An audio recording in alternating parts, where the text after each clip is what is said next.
বিশ্ববাজারে মন্দা চললেও বাংলাদেশের বাজারে কেন চলবে না, তার গোপন উত্তর হতে পারে 2026-এর নতুন পে স্কেল। যখন বিদেশের বাজারে চাহিদা কমে তখন দেশের অভ্যন্তরীণ বাজারই হয়ে ওঠে অর্থনীতির শেষ ভরসা। কিভাবে 33 লাখ মানুষের বাড়তি বেতন আমাদের দেশীয় উদ্যোক্তাদের বাঁচিয়ে রাখবে, চলুন দেখি শক্তিশালী অভ্যন্তরীণ বাজারের সে নেপথ্য সমীকরণ।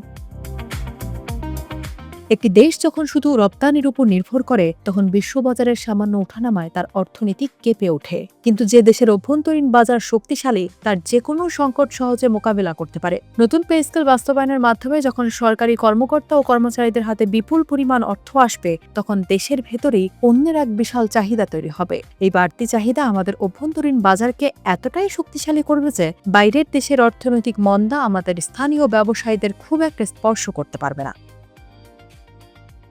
নতুন পে স্কেলের প্রভাব কেবল ঢাকা বা বড় শহরগুলোতে সীমাবদ্ধ থাকে না। দেশের প্রতিটি উপজেলা ও গ্রামে ছড়িয়ে থাকা সরকারি চাকরিজীবীরা যখন তাদের বাড়তি বেতন খরচ করবেন তখন প্রান্তিক পর্যায়ের বাজারগুলো চাঙ্গা হয়ে উঠবে। গ্রামের ছোট ছোট দোকানদার থেকে শুরু করে স্থানীয় খামারি সবার পণ্যের চাহিদা বাড়বে। এই যে তৃণমূল পর্যায় থেকে শুরু করে জাতীয় পর্যায় পর্যন্ত অর্থের প্রবাহ, এটিই দেশের অভ্যন্তরীণ বাজারকে শিকড় থেকে মজবুত করে তোলে। ফলে গ্রামীণ অর্থনীতিতে এক নতুন গতিশীলতা তৈরি হয়।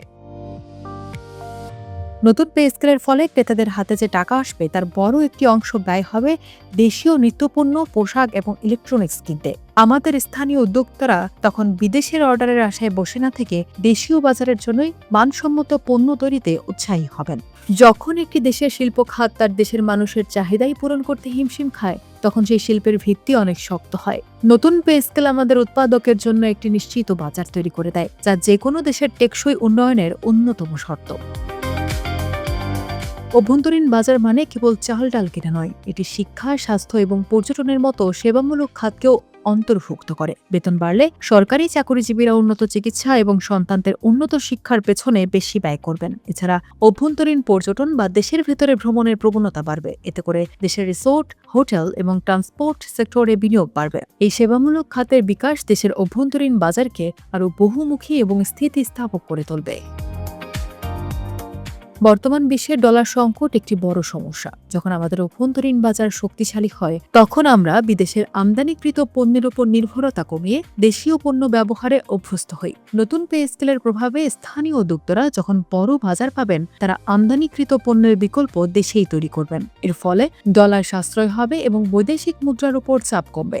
শক্তিশালী অভ্যন্তরীণ বাজার মানেই হলো একটি দেশ নিজের পায়ে দাঁড়ানোর সাহস পাওয়া, আর নতুন পে স্কেল সেই সাহসের যোগানদাতা। পরিশেষে নতুন পে স্কেল 2025 থেকে 26 কেবল একটি বেতন কাঠামো নয়, এটি আমাদের অভ্যন্তরীণ বাজারকে বিশ্বমানের পর্যায়ে নিয়ে যাওয়ার একটি সুবর্ণ সুযোগ। যখন দেশের মানুষের ক্রয় ক্ষমতা বাড়ে তখন দেশীয় ব্র্যান্ডগুলো বড় হওয়ার সুযোগ পায়। আমাদের লক্ষ্য হওয়া উচিত এই বাড়তি চাহিদাকে কাজে লাগিয়ে উৎপাদন বাড়ানো এবং বাজার ব্যবস্থাপনা উন্নত করা। যদি আমরা অভ্যন্তরীণ বাজারকে শক্তিশালী রাখতে পারি তবে বৈশ্বিক যে কোনো ঝড় মোকাবিলা করে বাংলাদেশ পৌঁছে যাবে উন্নত দেশের কাতারে।